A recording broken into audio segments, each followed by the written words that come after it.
दोस्तों नमस्कार, मैं प्रिंस। देखिए ये क्लास 9th में बार वाली जो क्वेश्चन है अक्सर करके कंपटीशन एग्जाम में भी पूछ लिए जाते हैं। अगर मैं डायरेक्ट बात करूं तो ये तो डायरेक्ट जैसे हम लोग पढ़ते हैं कंपटीशन लेवल का, तो इसको तो डायरेक्ट हम लोग बता सकते हैं कि 47/99 होता है। लेकिन जो छोटे बच्चे अपने प्यारे भाई बहन होते हैं क्लास 9th वगैरह में, उनको कैसे बताएंगे ये बेसिक से, ताकि उनको देखिए उनके पेपर में उनको बेसिक से लिखना होता है तभी मास्टर नंबर देंगे। तो इस सवाल को थोड़ा सा बेसिक से करके बताते हैं आप लोगों को, ठीक है। चलिए देखिए इसमें क्या होता है कि सबसे पहले आप क्या कर लीजिए कि जो भी ये क्वेश्चन दिया है इसको आप x के बराबर मान लीजिए। किसके बराबर मान लीजिए? x के बराबर। यहां लिख लीजिए हल, है ना। पेपर में आप ऐसे पूरा लिखेंगे, है ना, तो आपको पूरा का पूरा नंबर जो है एग्जामिनर आपको देगा अच्छे तरीके से। सुन लीजिए, तो इसको आप किसके बराबर लिख लीजिएगा? x के बराबर। ये जितना भी दिया है 4 7, देखिए बार का मतलब क्या होता है, वो संख्याएं बार बार आ रही हैं, है ना। जैसे मान लीजिए यहाँ पर दिया 0.4, इसके ऊपर बार दे दिया, तो इसका मतलब ये है कि 4 बार बार आ रहा है। ऐसे ऐसे ऐसे हम इतना काम ना करके हम डायरेक्ट क्या लिख देते हैं, इसके ऊपर ऐसे बार कर देते हैं, ठीक है। तो वही कहानी है इसमें, यानी कि हम लोग इसको 2 बार लिख लेते हैं, ठीक है। ऐसे 3 4 बार लिख लेते हैं, कोई प्रॉब्लम नहीं आने वाली है। जैसे ही हम लोग इतना लिखते हैं, इसको हम लोग मान लेते हैं समीकरण नंबर 1। देखिए जितनी भी संख्याओं के ऊपर बार लगा रहता है उतना आपको क्या करना होता है। जैसे एक संख्या के ऊपर बार लगा है, जैसे यहाँ पर एक संख्या के ऊपर बार लगा है तो आप 10 से गुणा कराएंगे। किससे गुणा कराएंगे?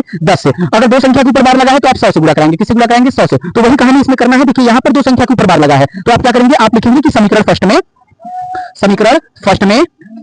100 से गुणा करने पर, है ना। इतना कहानी करते हैं तुरंत, फिर उसके बाद आप क्या कर दीजिए, गुणा कर दीजिए। जब 100 से आप x में गुणा करेंगे तो 100x बन जाएगा बराबर, जब इसमें 100 से गुणा करेंगे तो ये कितना बन जाएगा? 47.47 बन जाएगा आपका, ठीक है। ये 47.47 आपका बन जाएगा। इसको मान लेते हैं समीकरण नंबर 2। क्या मान लेते हैं? समीकरण नंबर 2, है ना। जैसे ही आप समीकरण नंबर 2 मानेंगे, आप देखेंगे, देखिए आप बताइए 0 इस दशमलव इधर देखिए, 0 बड़ा है कि 47? तो 47 बड़ा है, तो आप क्या करिए, समीकरण 2 में से समीकरण 1 को माइनस कर दीजिए, घटा दीजिए। तो घटा दीजिए, यहां पर लिख दीजिएगा ना कि समीकरण 2 में से 1 को घटाने पर, है ना, घटाने पर। तो यहां घटा दीजिए, 100x में से 1x निकालूंगा, थोड़ा सा लिख लीजिएगा आप लोग, है ना। 100x बराबर कितना दिया है? 47 ये दिया है। इसमें से आपको घटाना किसको है? इसको घटाना है, x को, और 0.4747, है ना, घटाना है आपको। जैसे ही घटाऊंगा तो ये 99x आ जाएगा, और यहां से घटाऊंगा तो मेरा कितना आएगा? यहां पे घटाऊंगा तो मेरा 47, और इधर वाला 7 में से 7 गया 0, 4 में से 4 गया 0, 7 में से 7 गया 0, 4 में से 4 गया 0, यानी कि 0 0 0 0 लिखने का कोई मतलब नहीं है, केवल आप क्या लिख दीजिए? 47 लिख दीजिए, ठीक है। तो अगर मुझे x का मान चाहिए तो मैं क्या करूंगा? 47 लिखा है 47, और ये 99 गुणा नहीं, धराएगा भाग में। देखिए यही आपकी इस प्रश्न का आंसर आ जाएगा। ऐसे बेसिक जब आप लगाइएगा तो पेपर में एग्जामिनर आपको पूरा अच्छे से नंबर देगा।